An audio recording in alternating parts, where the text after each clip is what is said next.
आज है 25 जनवरी 2026 दिन रविवार। Welcome back. किसानों के लिए राहत भरी खबर है। खरीफ सत्र 2026-27 के लिए राज्य की मूल्य परामर्शदात्री समिति ने 10 प्रमुख फसलों के न्यूनतम समर्थन मूल्य में 5 से 10% तक बढ़ोतरी की सिफारिश की। कृषि मंत्री सूर्य प्रताप शाही की अध्यक्षता में हुई बैठक में यह प्रस्ताव केंद्र सरकार को भेजने का निर्णय लिया गया। इसका उद्देश्य किसानों को उनकी उपज का लाभकारी मूल्य दिलाना है। यूपी में इंफ्रास्ट्रक्चर की रफ्तार तेज, हाईवे नेटवर्क और शहरों में चौड़ी सड़कों का विस्तार। उत्तर प्रदेश में इंफ्रास्ट्रक्चर विकास ने नई गति पकड़ी। बीते 10 वर्षों में राज्य का राष्ट्रीय राजमार्ग नेटवर्क 34% बढ़कर 10,700 किलोमीटर के पार पहुंच गया। 2014 के बाद से 2.16 लाख करोड़ रुपए के हाईवे प्रोजेक्ट स्वीकृत हुए, जिनमें से 1.32 लाख करोड़ खर्च किए जा चुके हैं।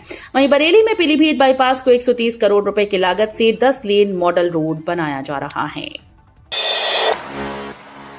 यूपी में 2000 करोड़ का एआई मिशन, आईआईटी कानपुर बनेगा हेल्थ एआई का भरोसेमंद केंद्र। उत्तर प्रदेश डिजिटल स्वास्थ्य के क्षेत्र में बड़ी छलांग लगाने जा रहा है। राज्य सरकार 2000 करोड़ रुपए का राज्य एआई मिशन शुरू करने की तैयारी में है। इसके तहत आईआईटी कानपुर स्वास्थ्य क्षेत्र में उपयोग होने वाले एआई मॉडल और टूल्स को मान्यता और विश्वसनीय आधार देगा। राष्ट्रीय स्वास्थ्य प्राधिकरण के सीईओ डॉक्टर सुनील कुमार बरनवाल ने बताया कि यूपीआई की तर्ज पर यूएचआई मॉडल जल्द लॉन्च होगा। इससे डिजिटल हेल्थ सेवाओं का विस्तार होगा और स्वास्थ्य सुविधाओं में क्रांतिकारी बदलाव आएगा। ओडीओपी के बाद ओडीओसी, यूपी के पारंपरिक व्यंजनों से बढ़ेगा रोजगार और पर्यटन। उत्तर प्रदेश में रोजगार और आत्मनिर्भरता को नई रफ्तार देने के लिए सरकार ने ओडीओपी के बाद अब ओडीओसी यानी एक जनपद एक व्यंजन योजना शुरू की। इस योजना का मकसद प्रदेश की समृद्ध पाक कला विरासत को देश और दुनिया में पहचान दिलाना है। इससे स्थानीय हलवाइयों, कारीगरों और छोटे उद्यमियों को स्वरोजगार के नए अवसर मिलेंगे। जीआई टैगिंग और ई कॉमर्स के जरिए यूपी के पारंपरिक व्यंजन वैश्विक बाजार तक पहुंचेंगे। साथ ही पर्यटन और एमएसएमई सेक्टर को भी मजबूती मिलेगी। अखिलेश का भाजपा पर हमला, बोले जातीय जनगणना सिर्फ जुमला, मतदाता सूची में भी घपले। समाजवादी पार्टी अध्यक्ष अखिलेश यादव ने भाजपा सरकार पर तीखा हमला बोला। उन्होंने कहा कि जातीय जनगणना भाजपा का सिर्फ एक जुमला है, क्योंकि जनगणना की अधिसूचना में जाति का कोई कॉलम ही नहीं। अखिलेश ने आरोप लगाया कि बिना गिनती के अनुपातिक आरक्षण और अधिकारों का आधार नहीं बन सकता। उन्होंने इसे पीडीए समाज के खिलाफ साजिश बताया। यूपी स्थापना दिवस पर बरेली में विकास और संस्कृति का उत्सव, योजनाओं की दिखी झलक। उत्तर प्रदेश स्थापना दिवस पर बरेली में विकास और संस्कृति का भव्य उत्सव देखने को मिला। राजकीय इंटर कॉलेज के ऑडिटोरियम में विकसित भारत विकसित उत्तर प्रदेश विषय पर आयोजित समारोह में जनप्रतिनिधि, प्रशासनिक अधिकारी, छात्र छात्राएं और बड़ी संख्या में नागरिक शामिल हुए। विभिन्न विभागों ने स्टॉल लगाकर सरकारी योजनाओं की जानकारी दी। मुख्य अतिथि वन और पर्यावरण मंत्री डॉक्टर अरुण कुमार ने कहा कि मुख्यमंत्री के नेतृत्व में प्रदेश ने विकास की नई ऊंचाइयों को छुआ है। यूपी रोडवेज में बड़ी कार्रवाई, 55 कंडक्टर्स को कारण बताओ नोटिस। यूपी रोडवेज में लापरवाही पर सख्त कार्रवाई की गई। रायबरेली परिवहन निगम डिपो में विशेष जांच अभियान के दौरान 55 परिचालकों की बड़ी गलती सामने आई। जांच में 35 बेटिकट यात्री और करीब 2,900 किलो बिना बुकिंग सामग्री पकड़ी गई। इसे निगम को आर्थिक नुकसान पहुंचाने वाला गंभीर उल्लंघन माना गया। सभी 55 कंडक्टर्स को कारण बताओ नोटिस जारी किया गया। 300 बेड अस्पताल में बढ़ी सुविधाएं, अब घायलों को मिलेगा प्राथमिक इलाज। बरेली के 300 बेड अस्पताल में स्वास्थ्य सेवाओं का दायरा अब और बढ़ने जा रहा है। अधूरी सुविधाओं के बीच संचालित अस्पताल में शुक्रवार को जनरल सर्जन की तैनाती कर दी गई, जो सोमवार से सेवाएं देंगे। इससे अब घायलों को यही प्राथमिक उपचार मिल सकेगा। जरूरत पड़ने पर सिटी स्कैन की सुविधा भी उपलब्ध होगी, जिससे मरीजों को जिला अस्पताल के चक्कर नहीं लगाने होंगे। कानपुर में गणतंत्र दिवस की भव्य तैयारी, रिहर्सल में दिखा मिनी इंडिया। कानपुर में गणतंत्र दिवस को ऐतिहासिक बनाने की भव्य तैयारी चल रही है। पुलिस लाइन परेड ग्राउंड में आयोजित ग्रैंड रिहर्सल में मिनी इंडिया की झलक देखने को मिली। परेड में आईटीबीपी के जांबाज जवान, पीएसी और पुलिस टुकड़ियां, एनसीसी कैडेट्स, स्काउट गाइड और होमगार्ड्स शामिल रहे। खास आकर्षण दिव्यांग बच्चों की प्रतिभा रही, जिन्होंने सभी का दिल जीत लिया। देशभक्ति गीतों से गूंजते मैदान में सांस्कृतिक प्रस्तुतियों ने माहौल को और भी भावुक बना दिया। सरफेसी एक्ट के तहत वसूली में बड़ा उछाल, 6 महीने में रकम लगभग दुगनी। उत्तर प्रदेश में सरफेसी एक्ट के तहत बैंकों की वसूली में बीते 6 महीनों के दौरान बड़ी बढ़ोतरी दर्ज की गई। मार्च 2025 में जहां सरफेसी खातों की कुल राशि 1,706 करोड़ रुपए थी, वहीं सितंबर 2025 तक ये बढ़कर 3,107 करोड़ रुपए हो गई। यानी वसूली की रकम लगभग दुगनी हो चुकी है। अधिकारियों के मुताबिक ये सफलता राजस्व विभाग और बैंकों के बीच बेहतर समन्वय और सख्त वसूली अभियानों का नतीजा है। प्रदेश में रजिस्ट्री होगी आसान, पासपोर्ट कार्यालय की तर्ज पर बनेंगे आधुनिक ऑफिस। प्रदेश में मकान और जमीन की रजिस्ट्री अब आसान और व्यवस्थित होने जा रही है। स्टैंप और पंजीयन विभाग रजिस्ट्री कार्यालयों को पासपोर्ट ऑफिस मॉडल पर विकसित कर रहा है। तय समय पर अपॉइंटमेंट, टोकन सिस्टम और डिजिटल काउंटर से लंबी कतारें खत्म होंगी। आधुनिक वेटिंग एरिया और निगरानी व्यवस्था से पारदर्शिता बढ़ेगी, कागजी झंझट कम होगा और प्रक्रिया तेज बनेगी।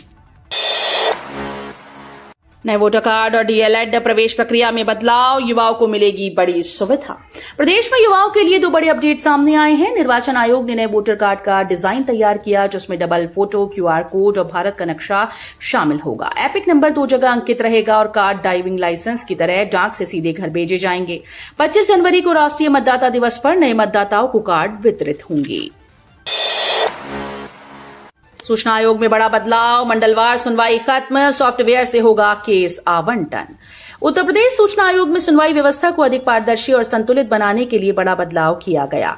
अब मंडलवार सुनवाई की व्यवस्था समाप्त कर दी गई। नई प्रणाली के तहत मामलों का आवंटन पूरी तरह से सॉफ्टवेयर के जरिए होगा। जिस सूचना आयुक्त के पास कम मामले होंगे, नई अपील स्वतः उसी के समक्ष सूचीबद्ध हो जाएगी। इससे किसी आयुक्त पर अतिरिक्त बोझ नहीं पड़ेगा। वहीं यदि किसी आवेदक की अपील पहले से किसी आयुक्त के पास लंबित है, तो नई अपील भी उसी आयुक्त के यहां सुनी जाएगी। यूपी के 20 जिलों में बड़ी सड़क दुर्घटनाएं, 283 थाने हॉटस्पॉट बने।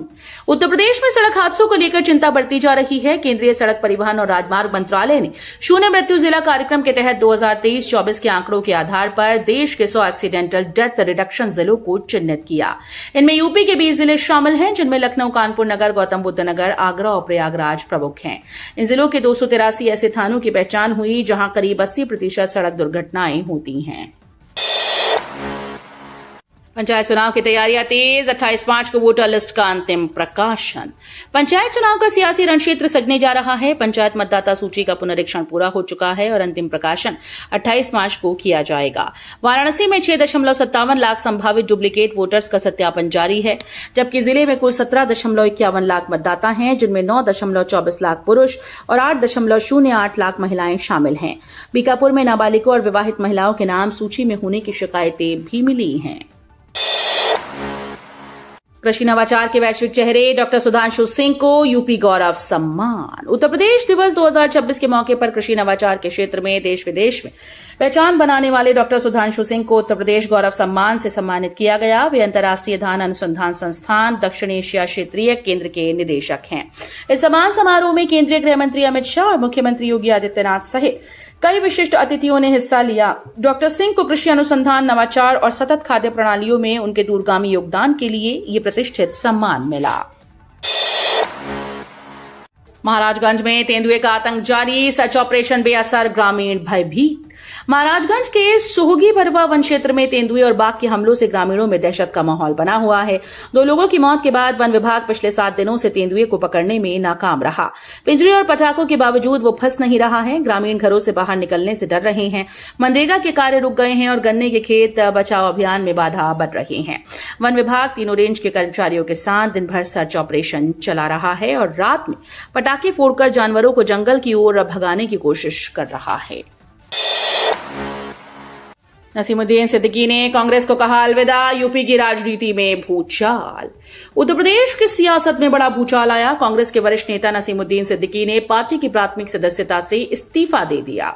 ये फैसला ऐसे समय में आया जब प्रदेश में कांग्रेस को मजबूत करने की मुहिम शुरू हो रही थी। उनके इस्तीफे से पार्टी में हलचल मच गई है और नेतृत्व डैमेज कंट्रोल में जुट गया है। बताया जा रहा है कि सिद्दीकी को पार्टी में मनाने के लिए कांग्रेस के प्रदेश अध्यक्ष अजय राय भी उनसे मिलने पहुंचे। अमित शाह का यूपी से बड़ा संदेश। उत्तर प्रदेश में विकास और रोजगार को नई दिशा के लिए हर जिले में 100 एकड़ में सरदार वल्लभ भाई पटेल औद्योगिक क्षेत्र विकसित किए जाएंगे। गृह मंत्री अमित शाह ने प्रेरणा स्थल पर यह बड़ी घोषणा की और डॉक्टर श्यामा प्रसाद मुखर्जी, पंडित दीनदयाल व पूर्व प्रधानमंत्री अटल बिहारी वाजपेयी की मूर्तियों को राष्ट्रीय चेतना का प्रतीक बताते हुए नमन किया। उन्होंने कहा कि यूपी सिर्फ भारत की आत्मा और धड़कन नहीं बल्कि विकास का इंजन बन गया है। गोरखपुर में 11 बोतल बंद पानी प्लांट के लाइसेंस निलंबित, उत्पादन बिक्री पर रोक। गोरखपुर शहर और देहात में बोतल बंद पानी के 11 प्लांट के लाइसेंस निलंबित कर दिए गए। इंदौर में दूषित पानी पीने से बच्चों की मौत के बाद अंतर जनपदीय टीम ने 9 और 10 जनवरी को